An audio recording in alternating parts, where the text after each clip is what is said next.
Em o nome do Senhor Jesus, eu ergo as mãos para os céus, para abençoar os que creem.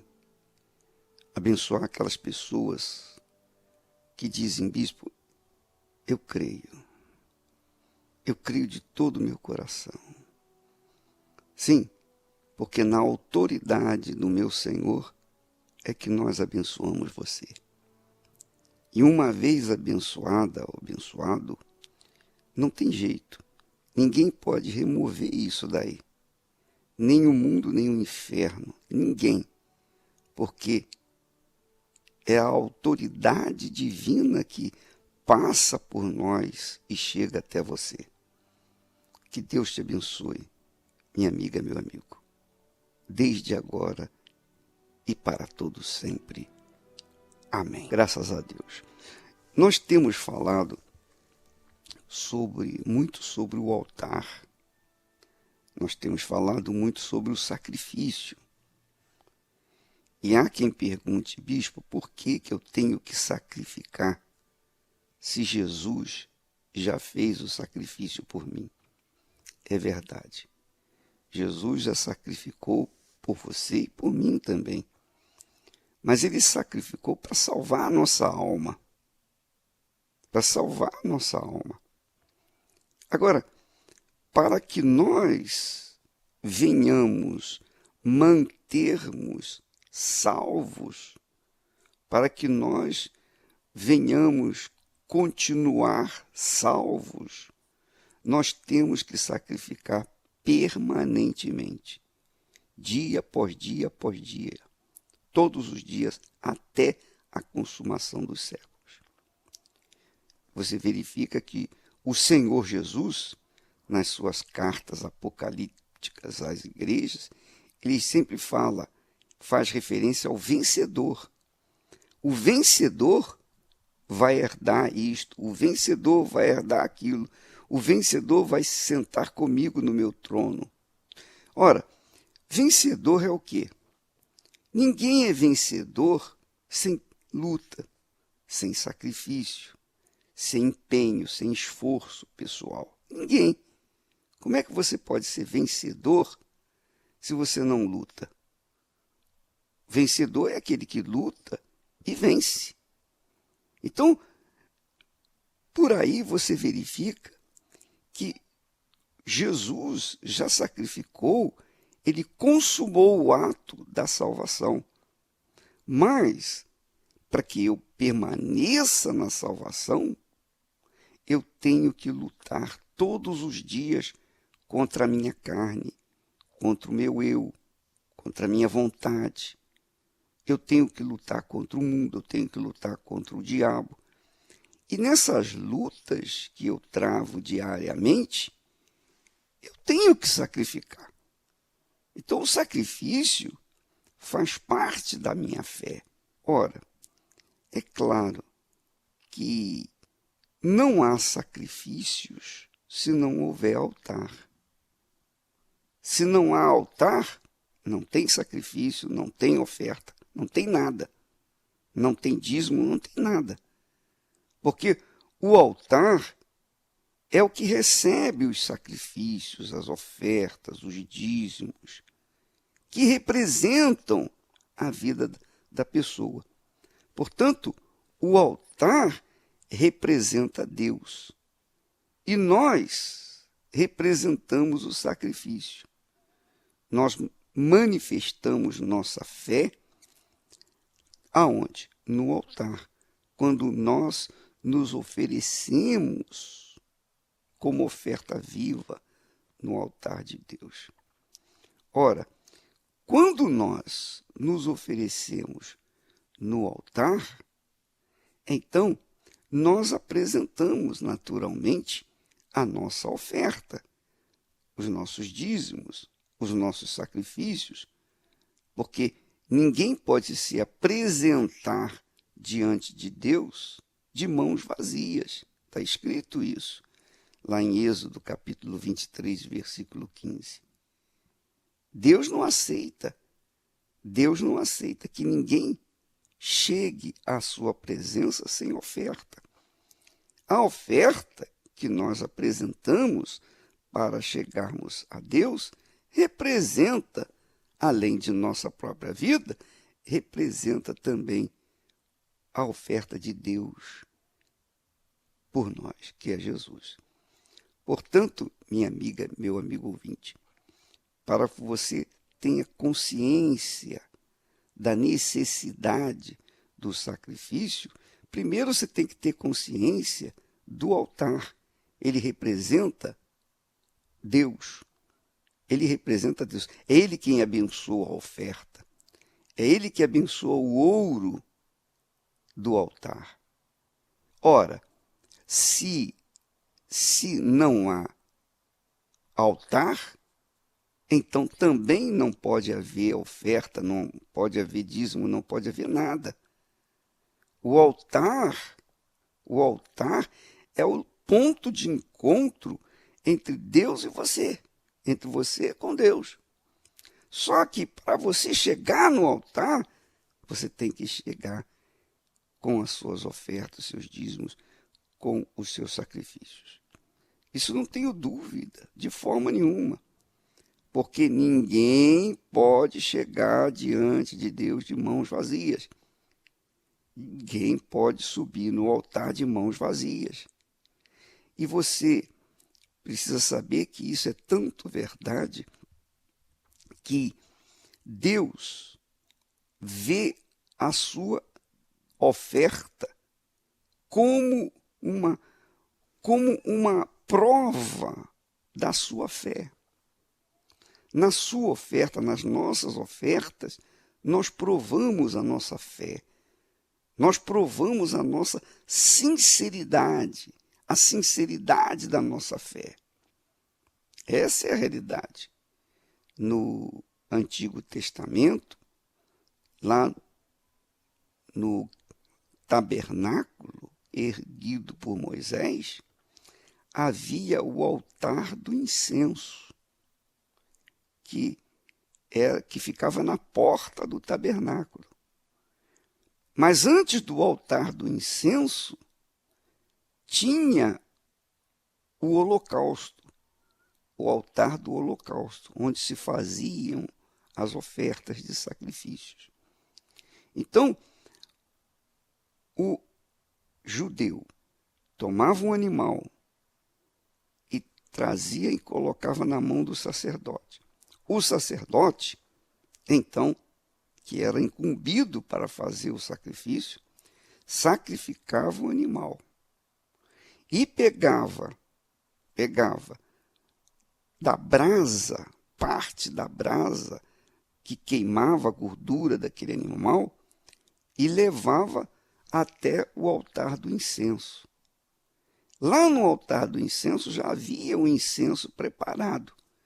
Quando se colocava a brasa do sacrifício no incenso, se misturava, então subia uma fumaça.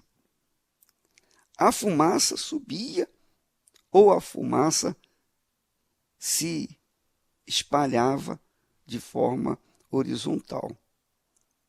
Se a fumaça subisse em sentido vertical, então aquele sacrifício que foi apresentado lá no altar do sacrifício foi aceito, porque a fumaça do altar do incenso subiu direto para Deus. Agora, se por acaso a fumaça do incenso se espalhava pelo vento, se o vento batia e espalhava o incenso, a fumaça do incenso, então significava que Deus não tinha aceito aquele sacrifício.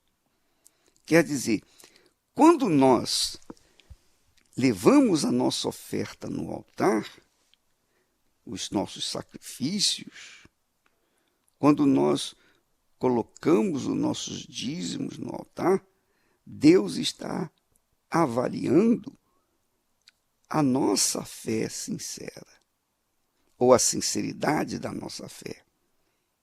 Porque há pessoas que vêm no altar e colocam os dízimos, mas colocam os dízimos com pesar, com desânimo, com tristeza. Elas não colocam o dízimo com alegria. Então, se nós colocamos as primícias da nossa renda no altar com tristeza, Deus não recebe. Deus não recebe. Deus não aceita. E se ele não aceita, ele não abençoa. E se ele não abençoa, então a pessoa não é abençoada. Ora, minha amiga e meu amigo ouvinte, nós concluímos então que a oferta simboliza a nossa sinceridade, a nossa fé sincera. Ou não. Depende da oferta que apresentamos lá no altar. Porque o altar, digamos, é o colo de Deus. É o colo de Deus. Então, quando a pessoa faz uma oferta sem sinceridade, por imposição ou por obrigação, ou por desencargo de consciência, então ela não está agradando a Deus. Ela tem que fazer com alegria, com satisfação, com prazer, com carinho. Ela tem que fazer como se estivesse colocando a sua própria vida nos braços de Deus. Por isso que Jesus disse lá para os fariseus: qual é maior, a oferta ou o altar que santifica a oferta? Qual é o maior? O ouro ou o templo que santifica o ouro, que recebe o ouro? Então, ele fala assim para que nós tenhamos consciência de que a oferta, se não for com sinceridade, o altar não recebe, o altar não abençoa, que é Deus. Ele não abençoa, mas se é feita com sinceridade, com fé, com toda a sua força, você se esforça, você se esmera, você coloca o seu tudo no altar com aquela convicção de que está fazendo realmente o melhor. Então, você pode ter certeza que isso é que vai trazer o benefício para a sua vida. Nós vamos agora ouvir testemunhos de pessoas que entenderam a subida no altar, que entenderam que o altar é o lugar do encontro com Deus. Vamos ouvi-los.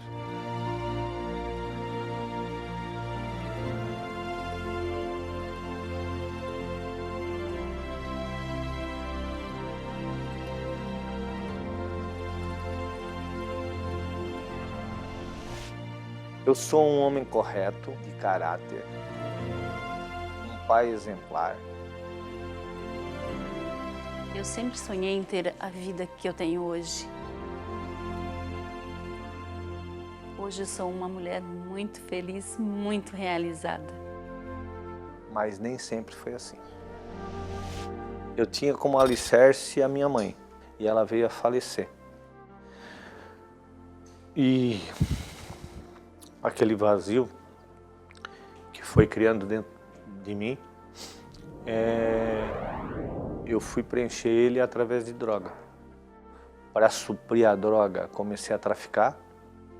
Numa ocasião, o meu pai me ligou, só que ele já praticava também crimes, né? Ele fazia a prática do estelionato. E ele começou a me usar para fazer esses delitos também.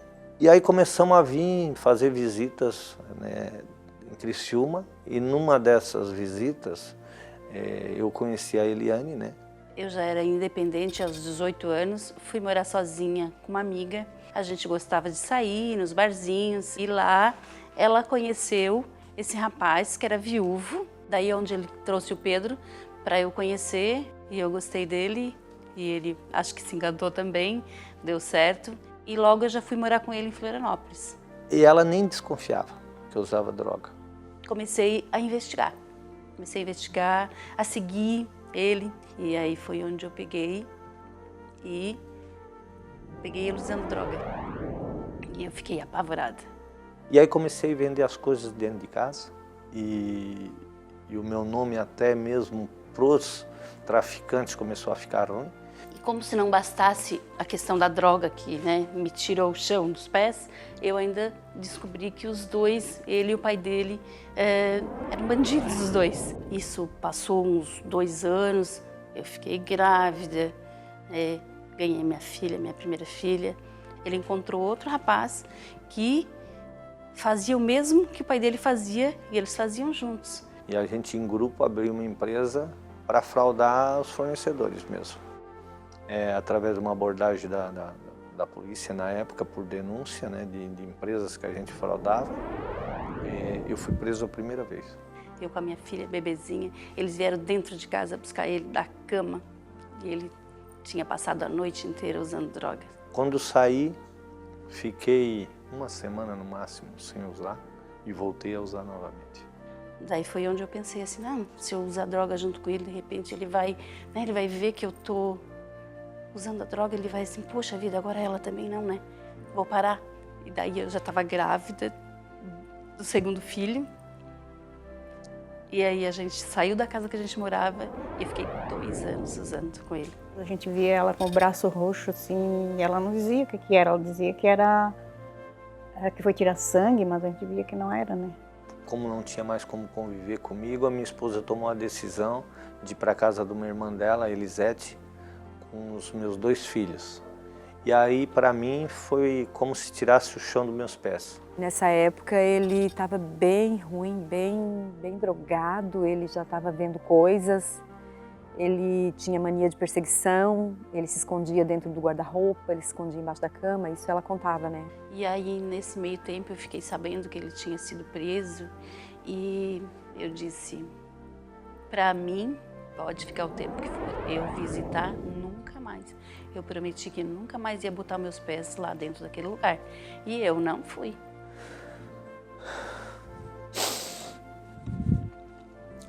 Quando eu via um preso receber visita e a minha visita não chegava, eu dizia, meu Deus, onde é que eu fui parar? Como é que eu deixei acontecer tudo isso comigo? Eu não tenho mais ninguém. Até que um dia, numa visita, que vinha o pessoal evangélico para evangelizar, e junto com eles vinha um conhecido meu, do tempo que a gente usava droga junto, só que eu via nele uma transformação. E aquilo foi me chamando a atenção e me despertando a curiosidade de perguntar para ele o que tinha acontecido na vida dele.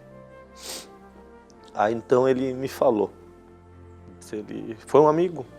Eu digo, quem é esse amigo? Diz ele assim, esse amigo é Jesus Cristo. Eu lembro até hoje que eu, mesmo sozinho, o meu orgulho, o resto ainda que eu tinha, eu disse que isso é coisa de crente, cara. Que Jesus Cristo o quê? Jesus Cristo vai mudar a vida assim? Diz ele assim, se tu crê, ele vai mudar. Se tu não crê, tu vai continuar aí. Tá vendo? O que tu quer? E aí eu aceitei o desafio. Eu já comecei a ver mudança ali dentro, mesmo ali dentro. A vontade de usar droga eu já não tinha. E aí eu comecei a me apegar a Deus e foi mudando o meu caráter. Eu fui vendo e aprendendo a discernir o certo do errado. E comecei a praticar o certo. Saí do presídio, a primeira coisa que eu fiz foi ir para a igreja. E aí um dos meus propósitos já era voltar ao meu casamento. E aí eu vi que ele estava bem mudado, bem diferente. A minha esposa, vendo essa mudança em mim, ela me aceitou e a gente voltou a morar junto. E um dia ele me chamou e perguntou, vamos na igreja hoje comigo? E a gente começou a ir e eu já saí de lá em paz, com pensamentos, né, de construir mesmo a vida. E aí eu aprendi a usar a fé, uma fé que não se sente, mas se obedece. E logo em seguida, veio a fogueira santa de Israel, eu fiz meu sacrifício, eu renunciei o meu eu para fazer a vontade de Deus e as coisas começaram a mudar. Dali ele já foi chamado para um emprego que jamais ele imaginava, assim, né? Porque da onde ele veio. E aí eu comecei a desenvolver o meu trabalho no ramo imobiliário e veio uma oportunidade que eu vi de eu não trabalhar mais como funcionário dos outros, eu ter a minha própria imobiliária. E fui prosperando, e com essa prosperidade eu fui realizando os sonhos, que era o sonho de uma casa própria, né? Então hoje eu tenho a casa dos meus sonhos, hoje eu tenho a minha casa dos sonhos na praia, tenho o carro que eu quero, a minha esposa tem o carro dela, os meus filhos têm os carros deles, né? Claro que não foi da noite para o dia, né? Foi através de muito sacrifício. Hoje é uma vida maravilhosa, totalmente transformada. Hoje, graças a Deus, tenho paz. Eu que por várias vezes, né, maltratei a minha família, hoje o nosso amor se renova a cada dia no meu casamento, a minha relação com meus filhos, e isso para mim não tem preço. Temos assim tudo que a gente quer. Quanto mais eu era fiel no meu pouco, Deus foi me colocando no muito. Por isso que eu nunca vou negar o que o altar está me pedindo.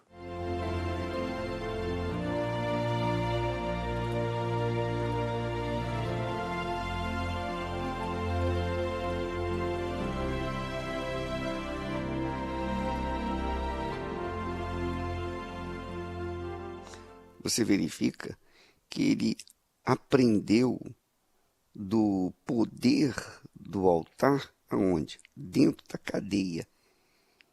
E estava com a sua vida desgraçada, literalmente.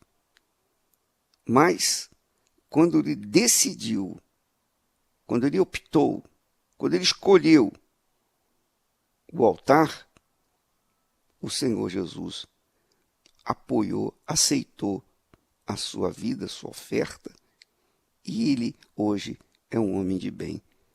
Não tem nada contra, a justiça não tem mais nada contra ele, ele está limpo, porque ele aprendeu o caminho do altar. Mas não foi só ele, não. Vamos ouvir esse outro testemunho. Meu nome é Jorge, eu cheguei aqui há mais ou menos 8 anos atrás e cheguei com uma vida extremamente destruída.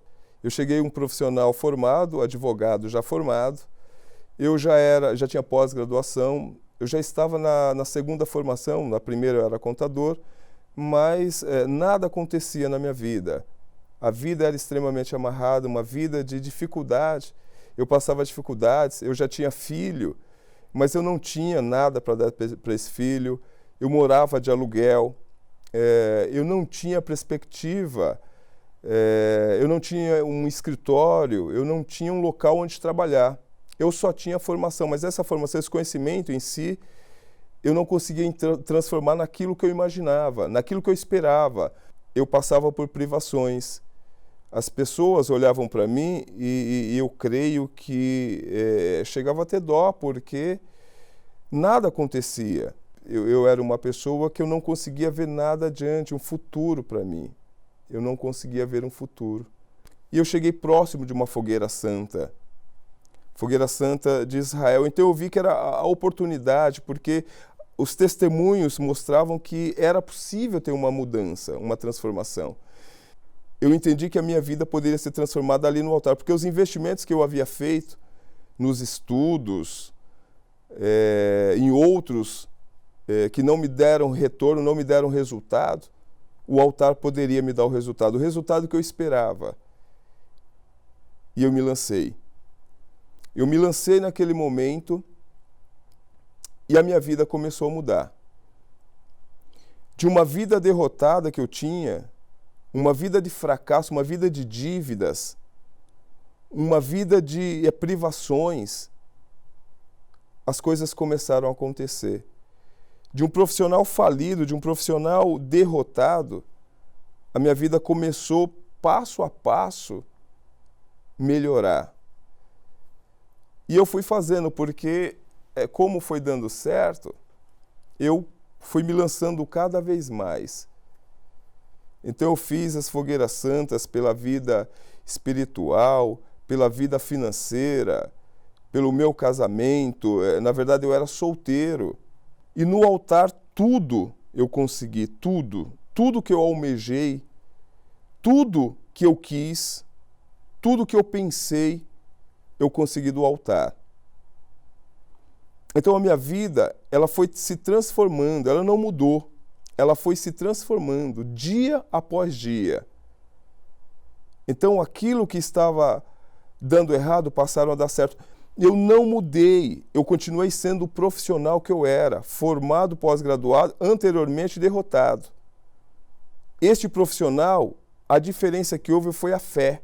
E eu fui guiado, eu fui tendo inspiração. Eu era o mesmo profissional, mas com uma inspiração diferente. As coisas que davam errado passaram a dar certo.